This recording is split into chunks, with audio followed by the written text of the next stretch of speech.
ในวันที่ 14 พฤศจิกายน 2019 คณะกรรมการหากฐานกรมที่ดินได้เปิดกล่องประชุมใหญ่ครั้งที่1ขึ้นอย่างเป็นทางการ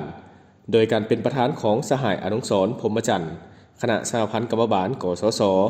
มีสหายวงเดือนวงศรีหราชคณะพักกระทรวงเลขาคณะพักหากฐานหัวหน้ากรมที่ดิน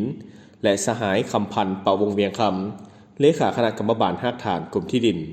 มีผู้ต่างหน้าจากหน่วยสาวหนุ่มแม่หญิงของกรมพร้อมทั้งแขกที่ถูกเชิญจากบรรดาหน่วยกรรมการอ้อมข้างกระทรวงรวมทั้งสมาชิกกรรมการขันหากฐานภายในกรมก็ได้เข้าร่วมสหายคำพันธ์เป่าวงเวียงคำได้ผ่านบทรายงานการเมืองการจะตั้งปฏิบัติเวียกงานในระยะที่ผ่านมาว่าตลอดระยะที่ผ่านมาได้เอาใจใส่ในการศึกษาอบรมการเมืองแนวคิดเป็นเวียกงานสำคัญนำพาสมาชิกเข้าร่วมเสื่อมซึมบรรดาเอกสารมติคำสั่งต่างๆของขันเทิงวางออกอย่างเป็นปกติเห็นให้สมาชิกเข้าใจแนวทางการเปลี่ยนแปลงใหม่ของภาครัฐประกอบส่วนเข้าในเวียกงานวิชาเฉพาะอย่างตั้งหน้าเป็นต้นแมนได้เข้าร่วมค้นคว้าสร้างและปรับปรุงกฎหมายว่าด้วยที่ดินและบรรดานิติกรรมอื่นๆเป็นต้นก็แมนแผนแม่บทจัดสรรที่ดินแห่งชาติฮอดปี 2030 คำแนะนำทางด้านวิชาการเกี่ยวกับการจัดสรรที่ดินและคุ้มครองสิ่งแวดล้อมแบบรอบด้านการสำรวจวัดแทกสร้างแผนที่ตาดินขึ้นทะเบียนออกใบตาดินการนำใช้แบบพิมพ์ใบตาดินใบทะเบียนที่ดินรูปแบบใหม่การจดทะเบียนนิติกรรมเกี่ยวกับที่ดิน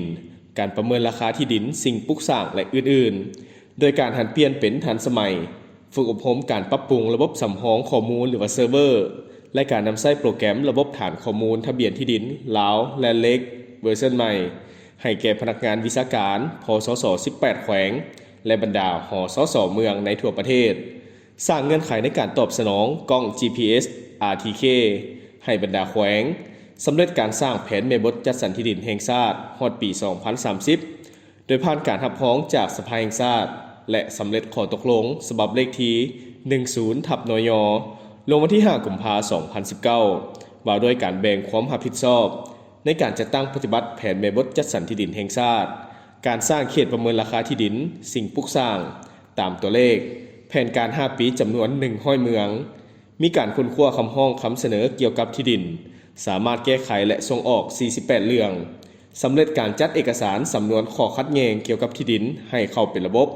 และเข้าร่วมโครงการอนุรักษ์ชีวนานาพันธุ์เขตสงวนและเสื่อมต่อ3แขวงรวม11เมือง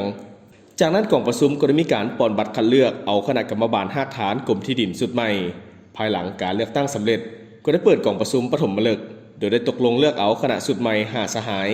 ประกอบมี 1. สหายคำพันธ์ประวงเวียงคำเป็นหัวหน้า 2. สหายอนุจิตไสยเสนสุขเป็นรองหัวหน้า 3. สหายผู้โขงวรรณราชเป็นกรรมการ 4. สหายบัวลิวันธรรมวงศ์เป็นกรรมการและ 5. สหายนางแสงมณีสิทธิวงศ์เป็นกรรมการส่งมาพันเงาต้นไม้หลับนอนพักผ่อนอบอุ่นใจ